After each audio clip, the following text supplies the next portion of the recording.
အားလုံးပဲမင်္ဂလာပါတနေ့တော့ညီမလေးတယောက်ကိုပေါ့နော်စပင်ဖြောင်းနေပြီးလို့ရှိရင်ကာလာလဲဆိုတာပေါ့နော်ဒီဗီဒီယိုကတမိနစ်ကြော်ရှည်တဲ့အတွက်ပေါ့နော်တကယ်ပညာလိုချင်တဲ့ညီကောင်မောင်နှမတွေအတွက်မျှဝေပေးတာဖြစ်ပါတယ်ဒီဗီဒီယိုကကျွန်တော်ကစပင်ဆက်ဆွဲတာနဲ့ကာလာဆိုတာတွေကြတော့ကျွန်တော်အလုံးနည်းနည်းများနေတဲ့အတွက်ဒါတွေကရိုက်ပြီးမတင်ဖြစ်ဘူးပေါ့နော်အဲ့ဒါနားလေပေးပါလို့ပြောချင်တယ်ဒီ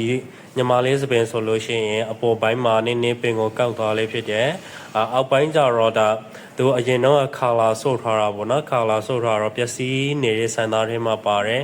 အဲ့ဒါကိုကျွန်တော်ကအပေါ်ပိုင်းကိုဆေးထည့်ပြီးတော့အပေါ်ပိုင်းဆေးဝင်ပြီးဆိုတာနဲ့ကျွန်တော်ကအောက်ပြားကိုပေါ့နော်တောင်စီရဲ့ပေါင်းဆေးရည်နဲ့ရောဆက်ပြီးတော့ကျွန်တော်နောက်နိုင်ဝက်လောက်နှက်ပြီးမှခေါင်းလျှော်တာဖြစ်ပါတယ်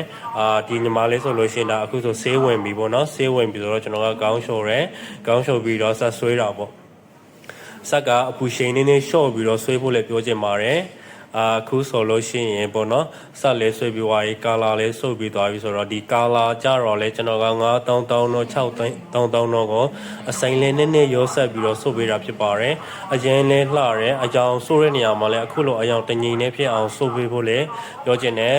ဗီဒီယိုကြည့်ပေးတဲ့ညီကောင်မောင်နှမတွေအားလုံးလည်းကျေးဇူးတင်ပါတယ်ပညာလိုချင်တဲ့ညီကောင်မောင်နှမတွေဒီဗီဒီယိုကြည့်ပေးတဲ့အတွက်ကျေးဇူးတင်ပါတယ်နောက်ဗီဒီယိုတင်ပေးလဲအားပေးပါအောင်လို့ပြောချင်ပါတယ်အားလုံးကျေးဇူး